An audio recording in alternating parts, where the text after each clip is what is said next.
Hello, everyone, and welcome to Where is the Line, where we explore the gray areas of life. Sabrina, how are you doing? I'm doing really well, Jane. I just had a Rumble session, so I'm a little sweaty. Thank God we're not on camera, but yeah, I'm feeling recharged. I don't know, Rumble always does that. I feel like my stress has been relieved a little bit and I'm ready to go. How about you? I'm good. I just did Rumble for the first time. You inspire me, of course. I did it, and I was sore for 4 days after. I kid you not. And it really makes me rethink about my workout routine. And there were parts of my body that I did not know could be sore, and they were so sore. So you inspire me. I would definitely be going back. And next time when I go back, I'm gonna go to one of the intense teachers. So pray for me. Nice. I can't wait to hear back. But they might actually be harder in Chicago. Maybe they go harder on you guys than Ugh, here. the teachers are all very fit. So that's, what I'll look like one day, hopefully. Yes, that's the goal. I'm also super pumped today. We're actually doing back-to-back recordings, and I'm so pumped today because the conversation that we're going to have is a topic that is applicable for everyone. And we have a good friend of ours on the call today. His name is Matt Newton. Matt, do you want to introduce yourself? Yeah, thank you. Excited to be here. I don't get to talk to you, Jane, outside of work. We are colleagues, but excited to dive into this as well. It's very top of mind for me being a millennial and an older brother who doesn't necessarily live near my parents anymore. So it's something that is a definite part of my family dynamic constantly. Yeah. Well, thank you for being here with us today. So, if folks have seen the title of the episode, you all probably already know that we're talking about empty nest syndrome or empty nester parents. Just before we even get into it, let's just set some context. So, we did a little research and we found that empty nest syndrome is the feeling of grief and loneliness that parents or, guardians may feel when their kids move out of the family home. A lot of times it's because of college, university, or in the current climate where it's globalization and people can easily move elsewhere. A lot of times people are just living and working in a different place. We saw that in the 2020 census, 7% of the US population, which is 22.5 million people, are empty nesters, which is significant. And as we were thinking about this topic, this is certainly something that the three of us, and probably most, if not all of our audience, have gone through or maybe navigating through still. So this is a topic that is just so applicable for everybody. And before we start, Matt, give us a little bit more information about kind of your family dynamic. You mentioned you have siblings, you were the first, or you're the older sibling. Tell us a little bit more. Yeah, I am the oldest sibling.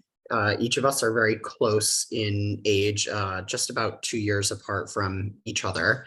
I have two younger brothers, and our family dynamic is great, has always been great. And my mother and father are currently empty nesters, and it is something that I discuss with them. It's something I discuss with my brothers. It's something we discuss as a family.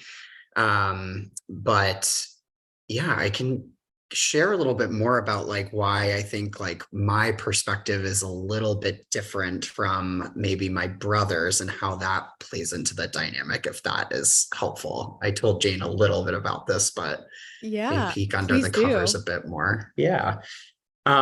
So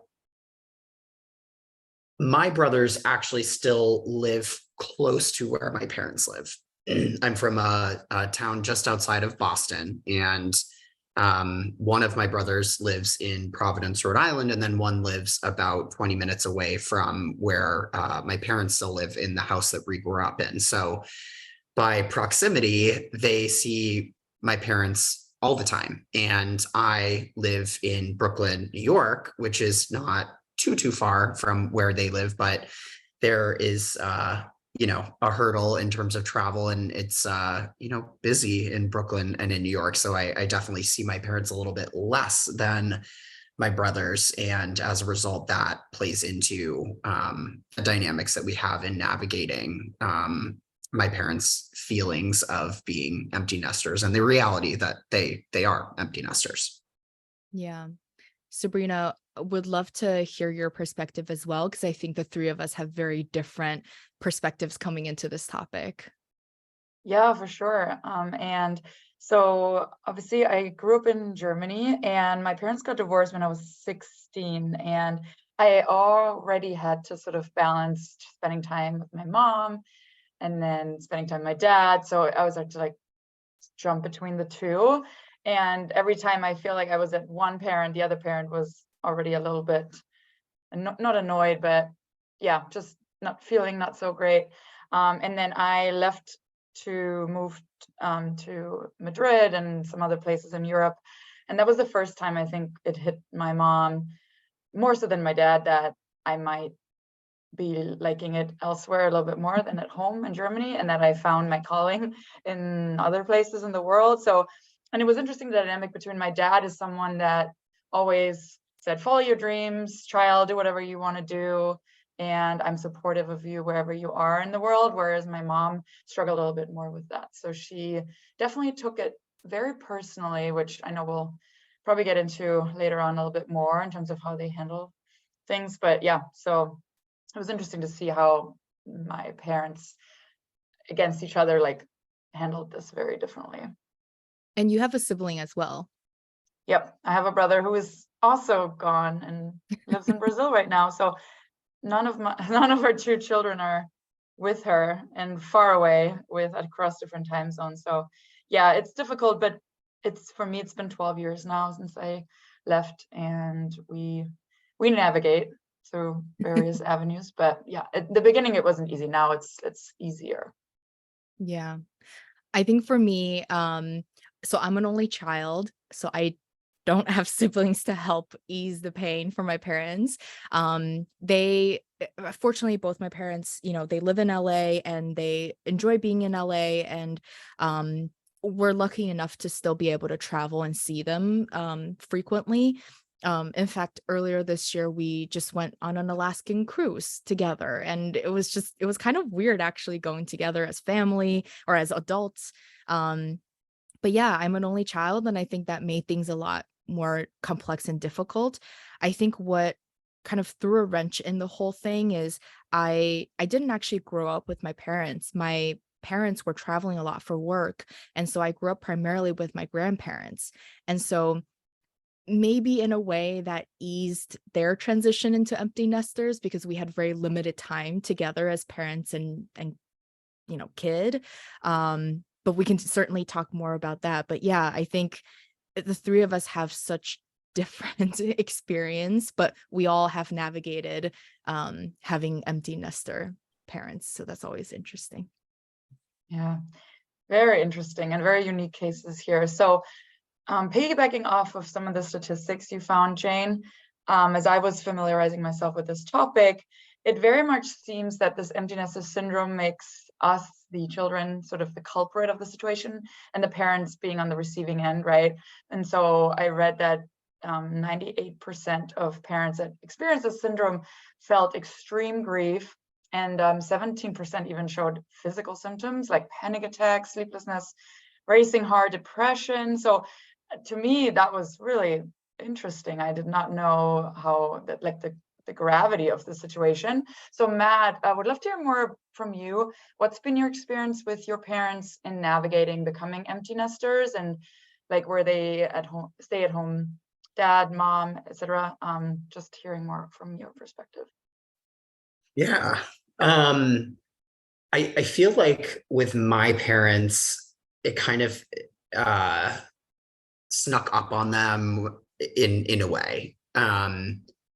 In the US, and especially where I'm from in Boston, the kind of greater New England area, there's in a lot of cases almost this expectation that all of your children will go off to kind of like a traditional four-year college. That's just what you do. And that, I feel like in so many ways is the starting point for a lot of families, a lot of parents, especially my friends, parents, of the kind of empty nest period. And with my parents, all three of my brothers and I were in school in New York, in Pennsylvania. I went to school in Connecticut. So we were relatively close, and my parents were able to visit us. We came home for the holidays. I swam in college, and a lot of my meets were in driving distance from where I grew up. So my parents would see me almost on a weekly basis, especially in the winter during swim season.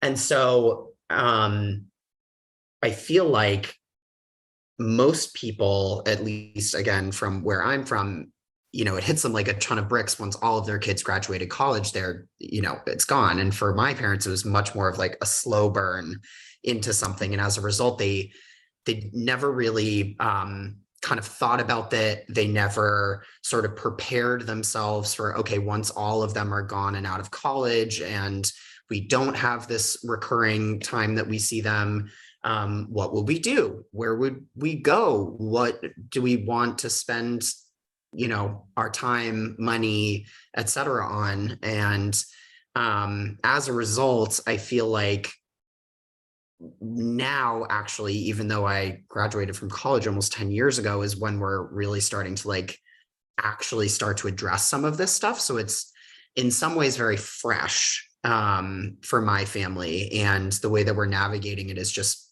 really by talking about it and calling it out and truly reminding my parents, this is actually, the world has been your oyster for a very long time now that all of us are gone. So take advantage of it. And I'm jumping ahead a little bit, but yeah.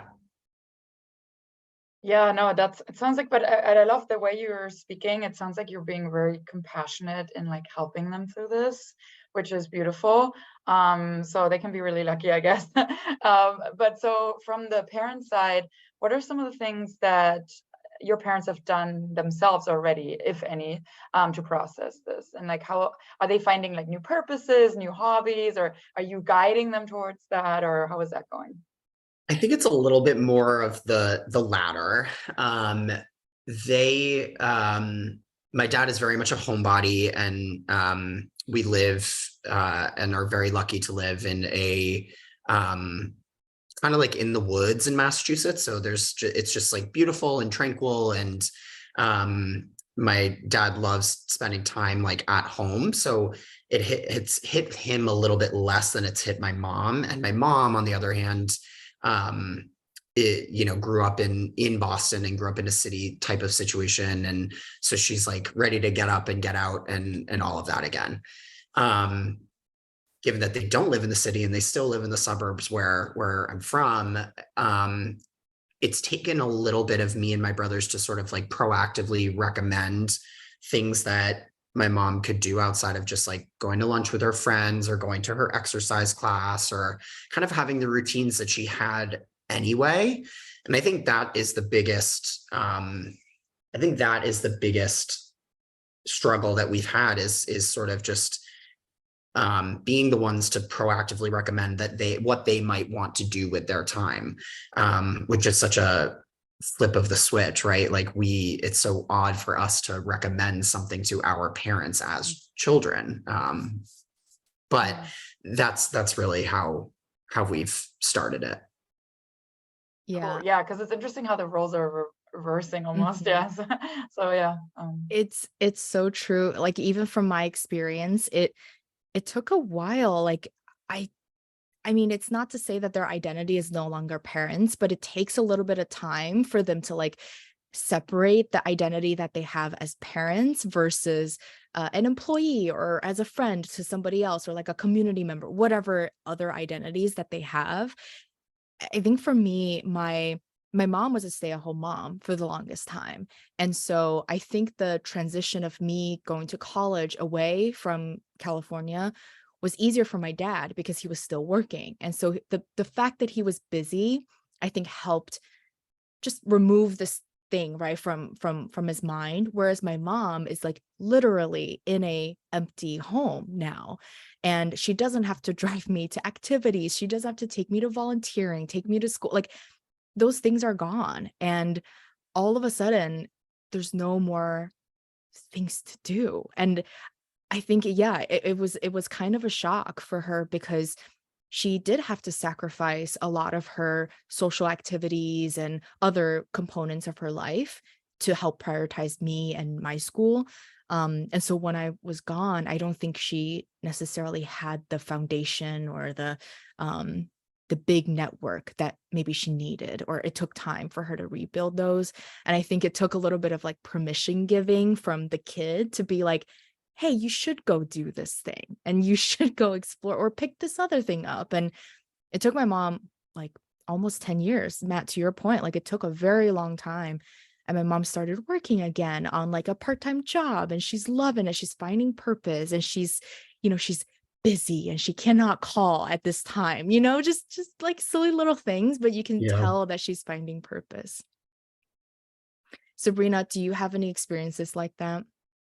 Yes, and I want to just double down on something you said, purpose. That is absolutely the key, I think, because we all, why are we on this earth, right? We all need some sort of purpose in some shape or form. And that is sometimes then gone for certain parents that have put all of their purpose in their kids. So I have a point of view, but I want to hear if this is like a cultural thing, or if this is unique to my situation. So something that happened with my mom, it was a lot of the societal pressure, and I don't know if that's happening in like for you, Matt, or for you, Jane, whereas for instance, all of my mom's friends, her girlfriends, their children are still in the same area, still like now have children, so they all have grandchildren, they meet up with their moms regularly and just have this cohort and community, whereas me and my brother, so my mom is really like alone in that, where her children are just gone.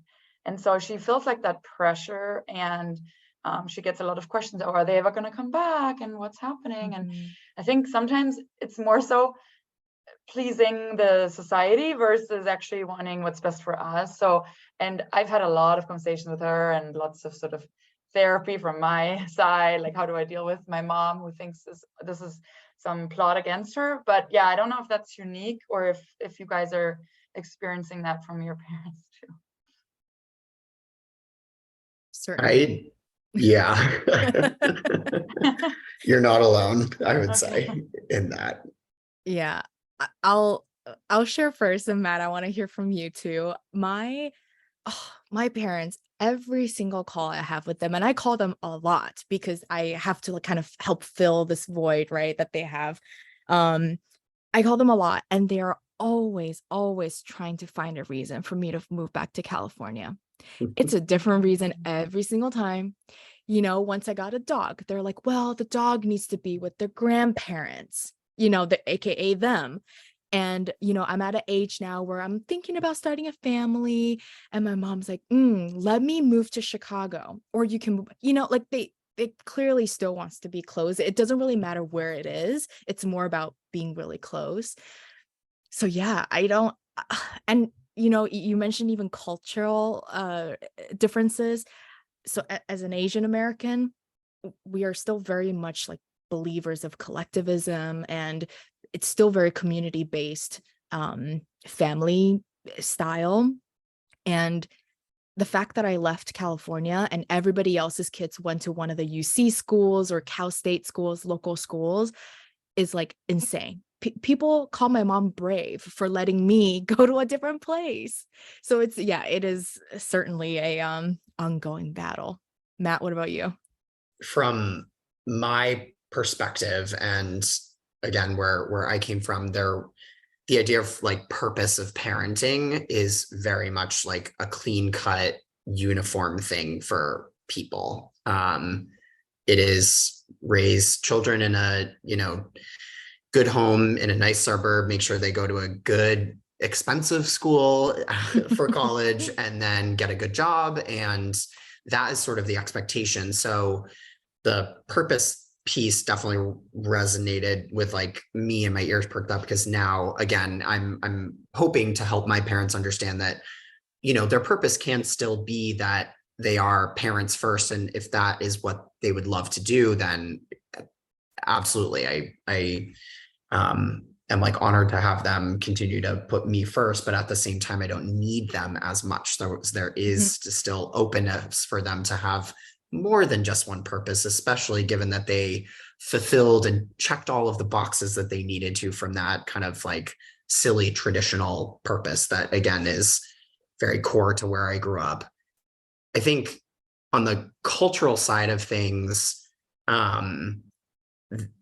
so different from both of you as well, but at the same time, we all kind of end up in the same place. For my parents, we actually grew up in the town that my dad grew up in, and his family has been there for like truly generations. And so that is home for me, truly. Like anywhere I live in the world, like no matter how long, home is going to be Sudbury, Massachusetts for me. But I also acknowledge that like I don't have to raise family there if I want one, or I don't have to live there in my 30s. I don't have to XYZ.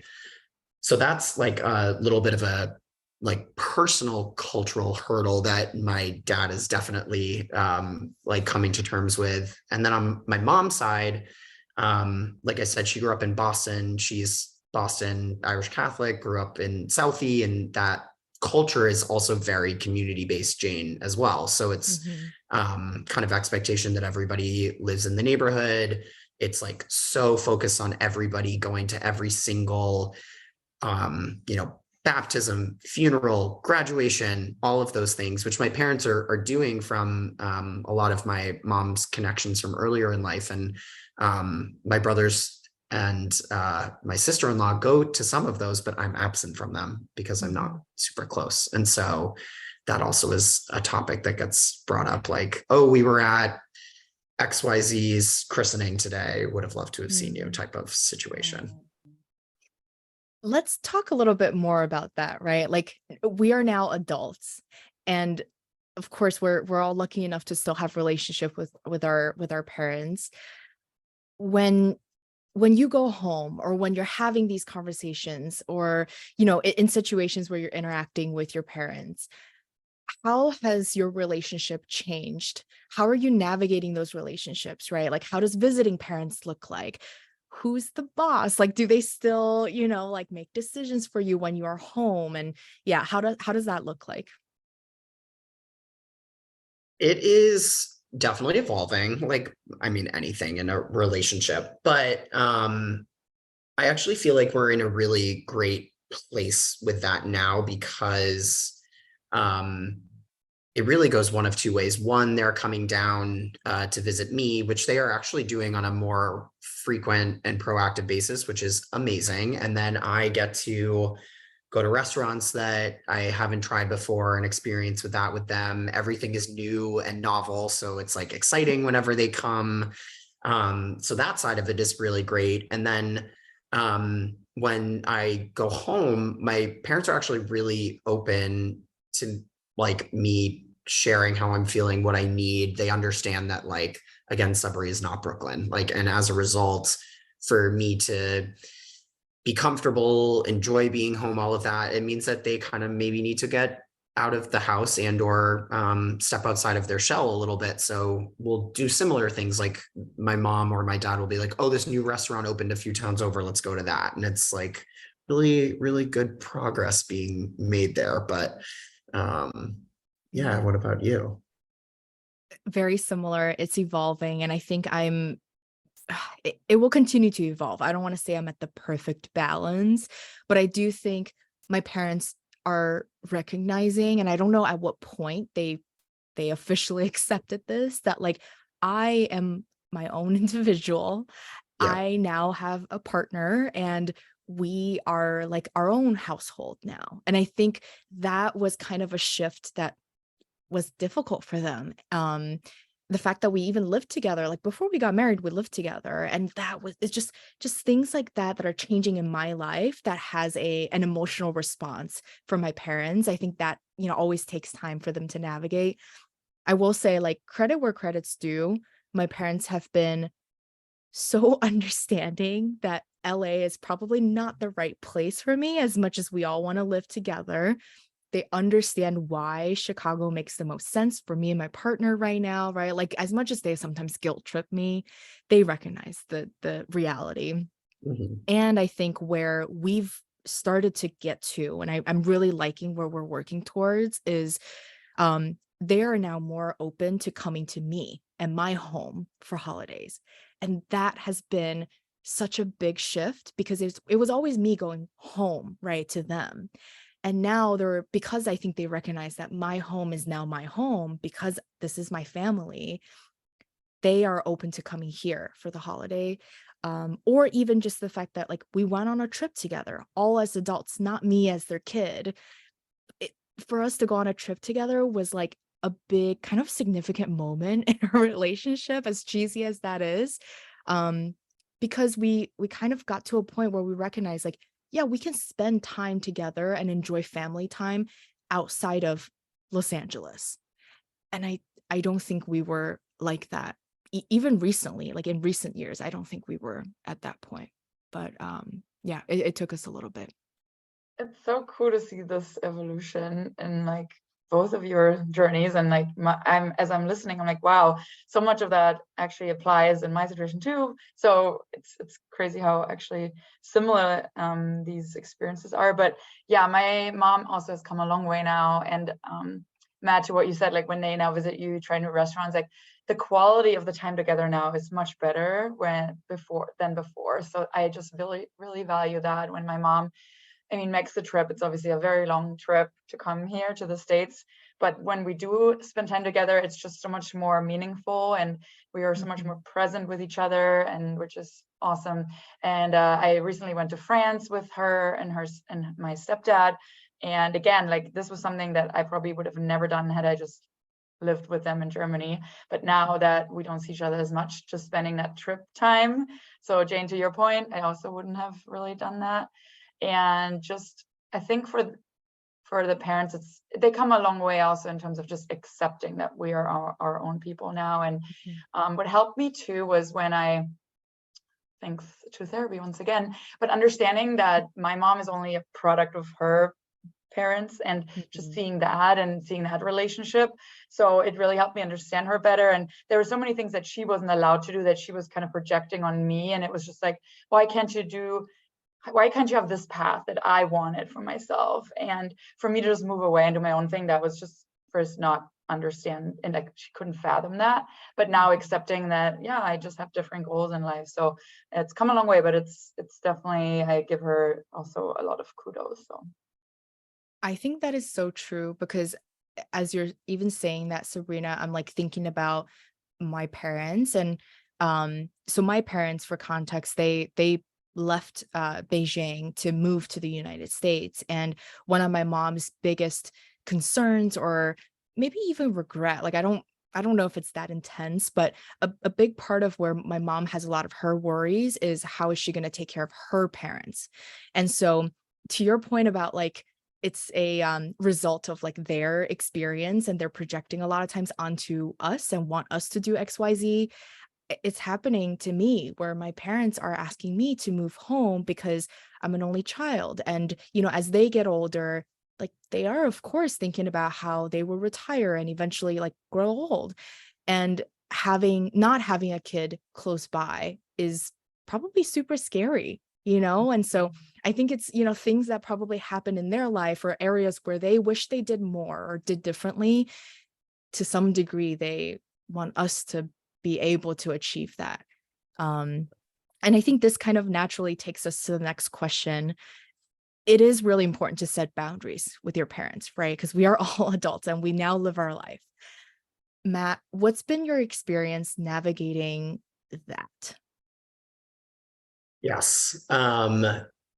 Like I have said, I come from a family of two brothers and my dad, and then just my mom. So I think, as it can sometimes be the case in predominantly male/boy households, Communication was not necessarily a strength of our family at many times, but again, Jane, you know me from work, like communication, I would say, is a strength of mine. So as I got older, grew more comfortable about sharing like my thoughts and feelings, it is something that I have just like truly leaned into and recognized that that is maybe one of my contributions to the family, is like starting conversations, being very clear about what I need, what I am having difficulty with. So like, even to bring it back a little bit, Sabrina, like the quality of the time that we spend together is what I care about most, because I don't have the ability to be there every day or every weekend, etc. And my parents, on the other hand, like their love language is quality time, but it's like amount of quality time, not like the other side of it. So like one of the initial kind of expectations, which I feel like sort of does fit around boundaries, is was just setting with my parents again, sort of like, if I'm going to come home, I love sitting on the couch and just chatting and like, you know, having a lemonade or something like that. But again, like I'm in my mid 30s, you're in your early 60s, like we should be getting up and going and doing something. We don't have to spend money. We don't have to have it be fancy. It doesn't have to be over the top, but like we should be making sure that we're indexing on like having experiences together again, as opposed to just like only kind of physically being together, because the quality of the time that we have is amplified when we're again like creating memories together. We've already sat on the couch all the time, or like around the dinner table for, you know, 20 years. Like, let's do some new stuff. So I think communicating that was like a need of mine whenever I go home or whenever they come and visit me was difficult to do at the very, very beginning of all of this. But again, I've like really tried to just lean into, you know, I'm the one who's good at communicating in our family, and that's the role that I play. And it benefits me, and it also benefits everybody else when I'm transparent and proactive about it. But yeah. I think communication really is the key here. And it really depends on what your parents need, because obviously every parent is different. I feel like for me, my parents, I mean, we're so lucky. The three of us have very loving parents who ultimately want what's best for us. And so right. it's an easier maybe conversation. I mean, for me, I think my parents really, it works better with my parents when I share with them why this doing XYZ is important for me. And being able to explain the why a lot of times makes them understand why I have done XYZ, to start to like quote unquote distance myself, right? It's not really to distance myself, but it's to invest in my marriage and my like new family bond that I'm creating. Or, you know, just there, when you go one level deeper with my parents, it helps them understand why that is important for me, hence why it becomes important for them to respect. They're not perfect. There are still many times where they will like push a little bit to see like where it can go, but I think that's worked very well for me, to the point where like now I think spending just more time explaining actually help ease a lot of transitions. And I've started trying to pre-wire them a little bit and like prep certain things that are about to happen, or certain decisions that I will make. In my mind, I've already made that decision, but you know, to help them ease into some of that with a reasoning, a lot of times, at least for me, helps a lot. Yeah, Sabrina. no, that's great. Yeah, I'm gonna just, this is another term that is kind of related to this topic, but something that, as we're talking, I'm very curious to hear. And this is also given the latest, I mean, we had the pandemic, right? We had so much hardship there. We have so many layoffs in tech. We also have a crazy real estate market. And so I've heard some friends talk about considering even moving back to their parents. So this is a term called boomerang generation, essentially describing young adults who return to live with their parents. So yeah, I guess given all these market dynamics, that's becoming a thing. How do you think this would impact parents, Matt? And I think more importantly, what are some conversations you think need to happen to ensure that this is successful? Yeah, it's It's interesting. I was home for the year during the pandemic. Like, super long story short, I was actually going home to visit right, like, truly the weekend that New York shut down for the beginning of the pandemic. Wow. That was when it was kind of the scariest. So I just stayed for a little while and then eventually gave up my lease because it was only a couple months later, and then eventually came back almost like a year later. And so I feel like I definitely have an understanding of what that would potentially be like if I were to make it something more long term. And um, yeah, it is truly unfathomable to me. I just I am independent. I do not I just, especially at that stage of my life, I was not ready to sort of settle down into life in the suburbs. And it was incredibly difficult socially for me to, during the pandemic, get out and do things. So it might be a little bit easier for people now, but that was like really the impetus of me setting boundaries, being proactively communicative to my parents, and the start of all of that. I think if you are not incredibly clear at every single stage with your parents that, you know, this is what I expect, this is what I need, what do you expect, what do you need? It gets very difficult. At certain points in time, I even like never fathomed myself doing this, but like, um, you know, had moments where I would be under pressure or annoyed about like the living situation in the way that I had been with like roommates in the past. And I would like self-recognize at the end of the day. And I was like, oh my God, that's my dad. That's not like a random person that I'm living with in the city. Like, I'm not Mhm. living in an apartment. This is my home. And so I have to talk to him tomorrow morning that like, hey, like, you need to do this with the dishes, or you need to, you know what I mean? Or can Mhm. you turn the TV down? It's those types of living dynamics that come with living with truly anybody, not just your parents, that I think were the thing that shocked me the most. You know, being around your family more, all of that type of stuff is stuff that I was sort of expecting. It was more just like the actual interpersonal of like sharing a space with any other human being that is a big part of it that I feel like people don't talk about.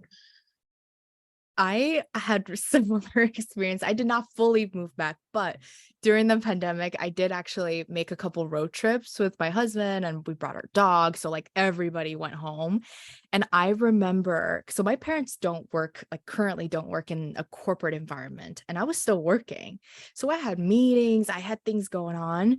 And I kid you guys not, my mom would walk in as I'm having meetings with cut fruit. That was the most important thing. And it was so sweet, you know, because like she means it in a great way. Like she's being so sweet.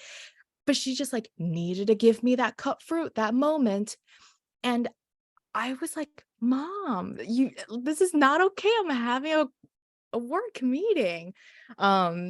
And I think you're right. Like, obviously, that's a silly little example, but you know, there are behaviors that I think a lot of people kind of fall back into that maybe it was okay to do before, that now things have changed and it's not okay to do anymore. And yeah, I think part of it is like expecting the unexpected, because you don't really know how the dynamic is going to be as two adults with very different lifestyles, maybe now merging back together. Um, but yeah, I mean, communication ultimately is like what it comes down to. So it's Yeah. just, it's silly. I have to laugh, Jane, when I went home for a month just earlier this year, similar story of my mom coming down to the basement. I had a meeting. I told her when I was going to be done, but she still had to make sure to let me know when the dinner is ready. And so just like bless them.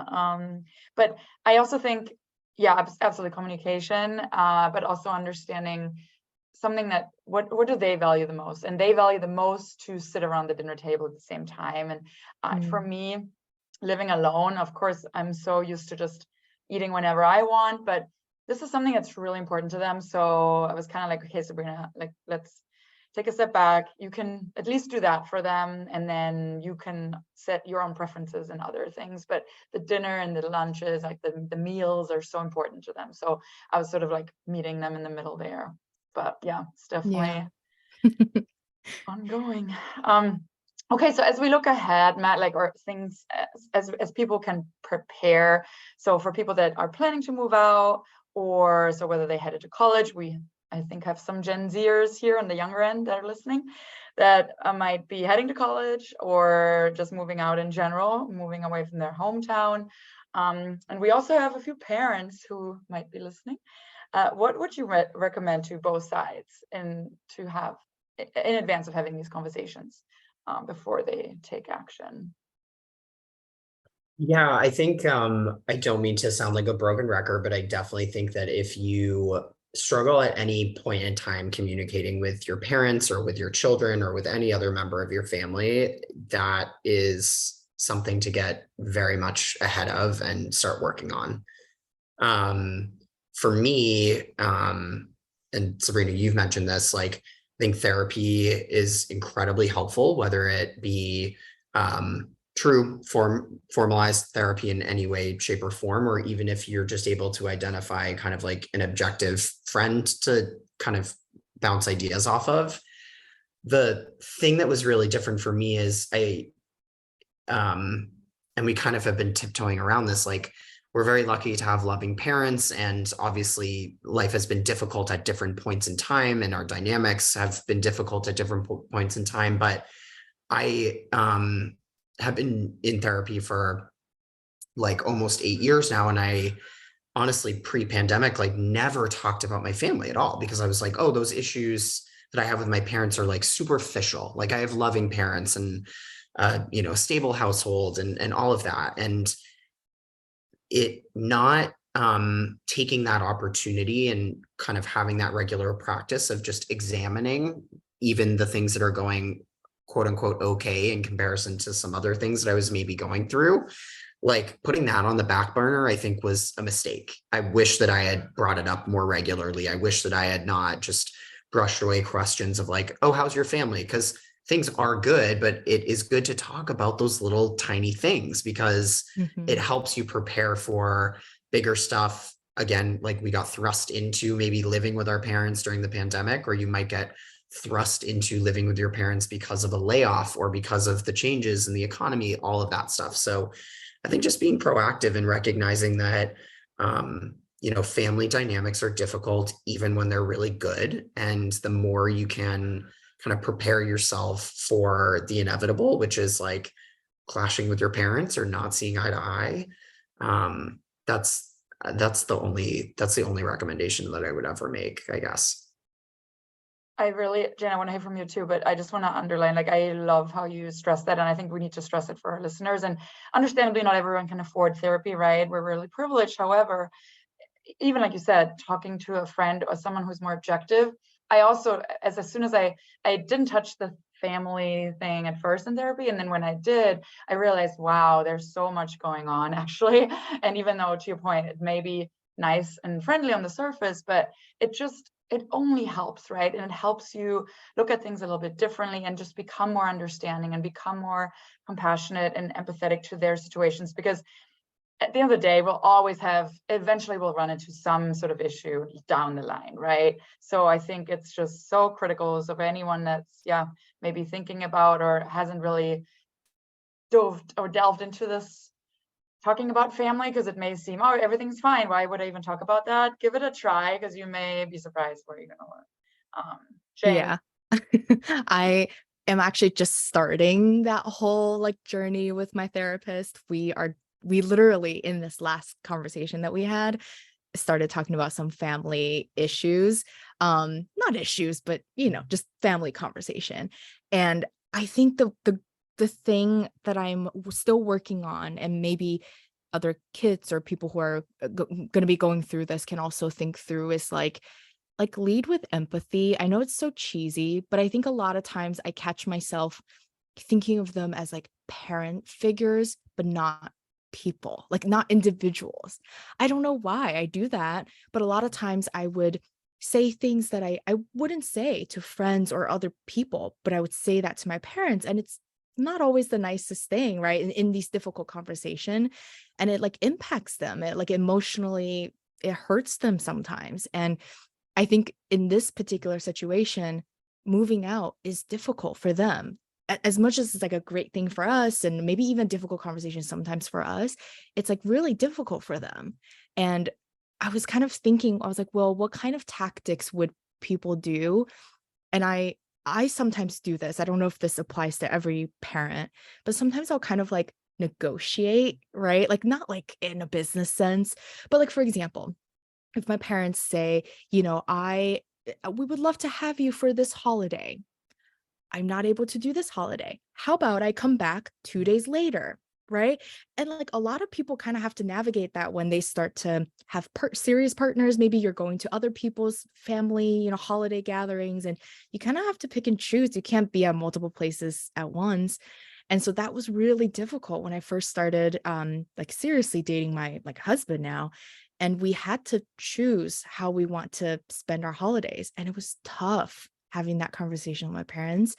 And so I had to kind of ease them into this. And the tactic was, hey, I cannot come home this Thanksgiving, but I'll come back a couple days after, and I think a lot of that helps them. And then eventually we got to the place now where we can say, oh, let's all go to this other place another time. And we have something to look forward to rather than this particular holiday that they were anticipating.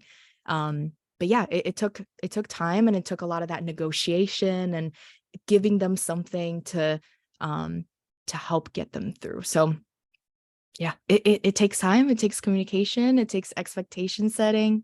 And Matt, on the other hand, I know we talked about what can kids do. What would you recommend to maybe even parents? Like we have probably some young parents who are on this call.